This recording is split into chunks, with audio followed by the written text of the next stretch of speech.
Sa kanyang Yormes R kahapon, pinaalalahanan muli ni Mayor Isko Moreno ang mga opisyal ng 876 na barangay sa lungsod na tuloy-tuloy lang ang regular clean-up day at declogging sa Maynila.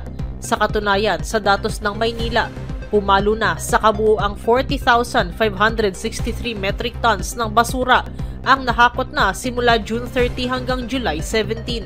Naobserbahan ni Yorme na nitong mga nakaraang araw na umuulan, walang naitalang baha sa Maynila at sana raw ay resulta ito ng walang tigil na paglilinis sa lungsod. Kaya muling nagpaalala si Yorme sa mga barangay official na tumugon sa kanyang EO number 3 at maiwasan ang mga pagbaha at gamitin ang hashtag #LinisCoMaynila at hashtag #MakeManilaCleanAgain. Kahit may mga pag-ulan, walang tigil sa paghakot ng basura ang mga empleyado ng Department of Public Service sa Infanta Bridge, Velasquez, Tondo. Ito'y nang inspeksyonin ni Mayor Isko Moreno ang paghahakot ng basura sa lugar kahapon July 18. Mapapansin na may mga trash traps sa ilog upang hindi na umagos pa ang basura oras na umulan. Sinibak ni Mayor Isko Moreno ang dalawang enforcer ng Manila Traffic and Parking Bureau na nangotong sa isang truck driver sa Lacson area.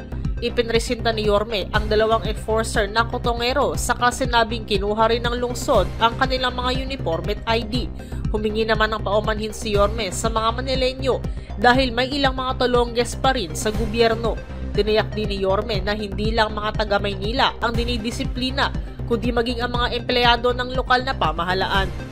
Mag-aalas 9 kagabi nang bumisita si Mayor Isko Moreno sa Dapitan Sports Complex upang mag-inspeksyon sa lugar. Bukod sa pagbubukas ng indoor lighting sa nasabing pasilidad, pinuntahan at pinuri rin ni Yorme ang swimming pool na malinis na ang tubig. Ilan naman sa kanya naging instruction sa mga namamahala sa lugar. Pinturahan muli ang mga bench sa Dapitan Sports Complex, linisin at i-repaint ang dome roof ng stage sa loob ng pasilidad at magsagawa ng flushing operations upang matanggal ang lumot at walang madulas.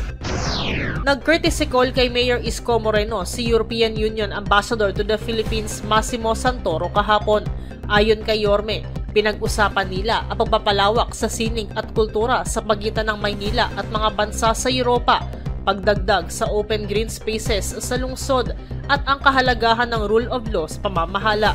Dagdag pa ni Yorme na pag-usapan din nila ni Santoro ang pagsusulong ng pangangalaga sa kalikasan, paggalang sa human rights at iba pa.